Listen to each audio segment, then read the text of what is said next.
Assalamualaikum warahmatullahi wabarakatuh. Sebelumnya izin memperkenalkan diri. Perkenalkan, nama saya Ade Febian Adeski, bisa dipanggil Ading. NIM saya 24101253200010. Nomor absen saya 50, saya dari kelas 1B PGSD. Di sini saya akan menjelaskan materi perkembangan peserta didik mengenai aspek-aspek perkembangan yang ada di bab 2. Nah, di bab 2 ini membahas tentang 3 aspek. Yang pertama, sebelumnya izinkan saya menyampaikan materi sambil membaca. Yang pertama ada perkembangan fisik pada manusia. Nah, aspek perkembangan fisik ini merupakan aspek perkembangan peserta didik yang sangat penting dan mempengaruhi aspek-aspek lainnya, di mana perkembangan fisik ini merupakan perubahan-perubahan dalam tubuh seperti pertumbuhan otak, syaraf, kemudian ada organ-organ indrawi, habis itu ada pertambahan tinggi badan, berat badan, hormon, dan lain-lain. Selanjutnya ada perubahan cara-cara individu dalam menggunakan tubuhnya seperti perkembangan keterampilan motorik dan seksual, dan ada perubahan dalam kemampuan fisik seperti penurunan fungsi jantung, penglihatan, dan sebagainya.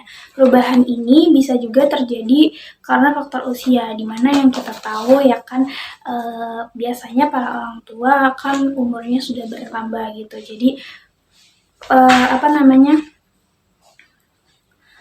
fungsi jantungnya pun menurun, kemudian penglihatannya, bahkan bukan hanya terjadi pada orang tua, kita remaja atau anak-anak pun biasanya sudah mengalami penurunan penglihatan. Itu bukan karena faktor umur sebenarnya, tapi karena kegiatan kita sehari-hari yang biasa sering menggunakan handphone terlalu dekat, sering menggunakan handphone dan jarang mengkonsumsi makanan yang mengandung vitamin A seperti itu.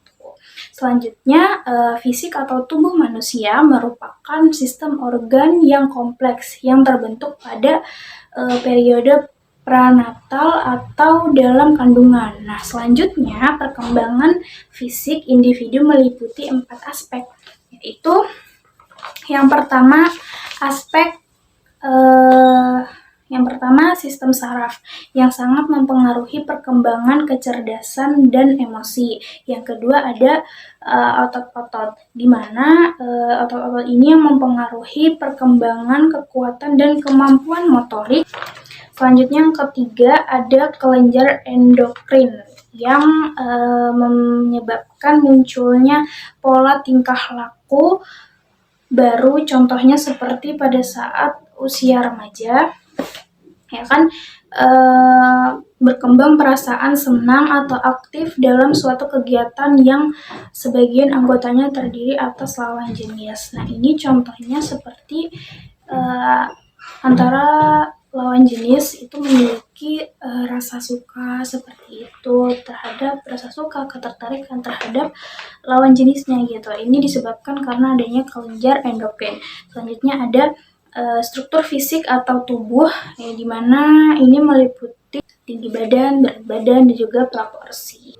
Nah, selanjutnya perkembangan fisik ini sekurang-kurangnya harus mencakup 2 aspek utama, yaitu aspek anatomis dan aspek fisiologis. Yang pertama itu ada aspek anatomis, di mana aspek ini berkaitan dengan perubahan kuantitatif pada struktur tulang tubuh, kemudian tinggi badan, berat badan, dan juga proporsi antar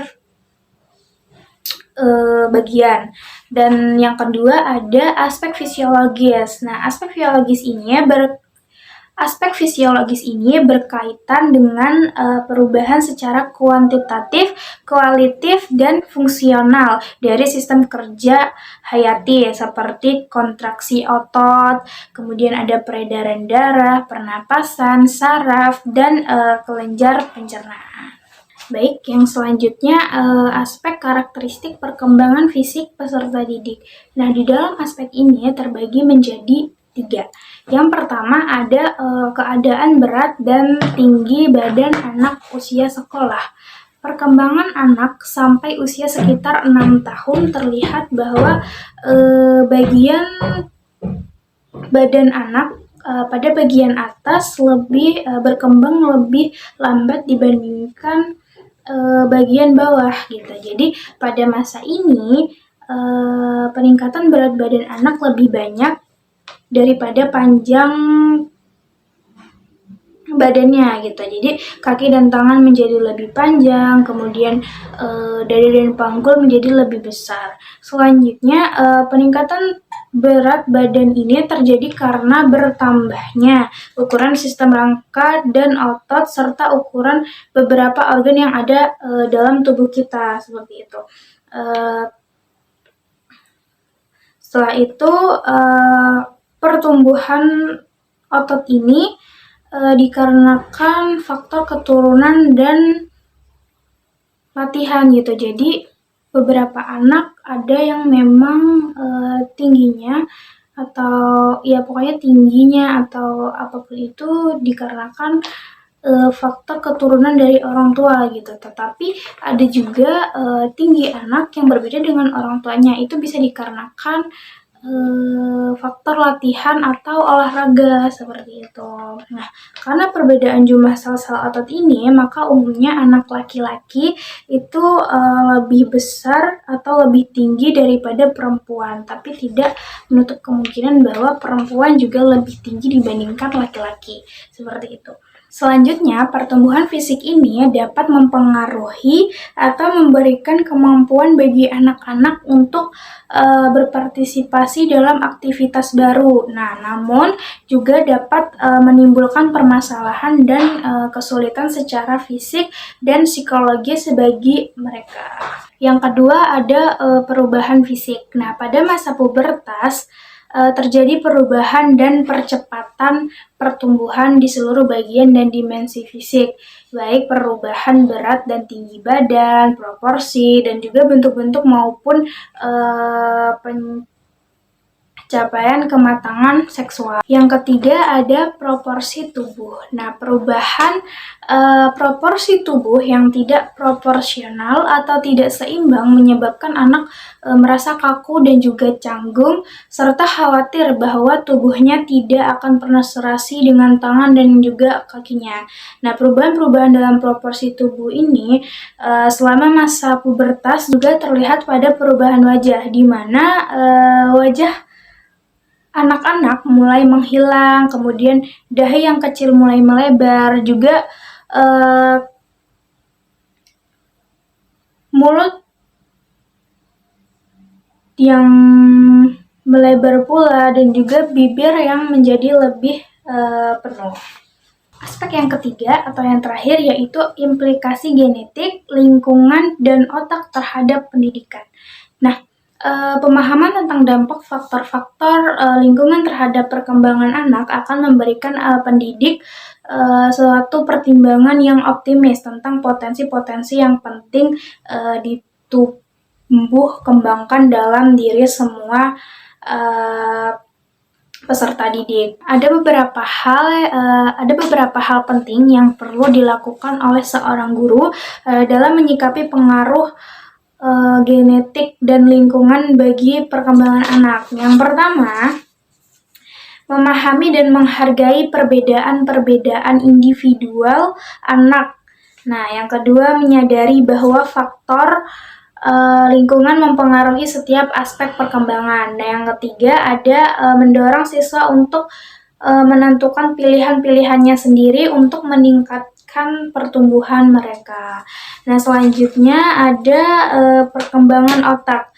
Nah, perkembangan otak dimulai sejak masa prenatal atau masa dalam kandungan. Selama masa ini, otak mengalami perkembangan yang sangat cepat, terutama dalam jumlah dan ukuran sel sarafnya. Nah, perkembangan otak pada manusia ini sangat menentukan perkembangan anak nantinya gitu ya kan.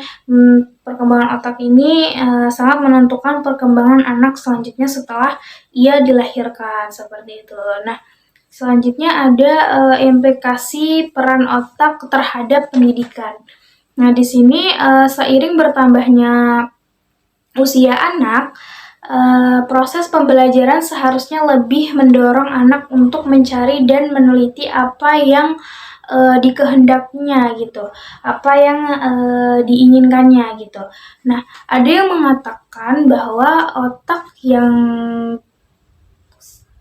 yang bagus itu bukanlah otak yang penuh dengan sesak, tetapi otak yang sehat. Nah, maksudnya di sini pendidikan diharapkan dapat mengembangkan segala potensi yang ada pada diri anak. Kemudian juga dapat melatih pengamatan dan pengambilan keputusan oleh anak, seperti itu juga merangsang pemikiran dan imajinasi, dan juga untuk memperdalam pemahaman dan juga memperkuat konsentrasi anak.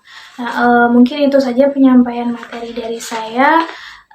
Mohon maaf sekali lagi apabila banyak kekurangan yang saya sampaikan.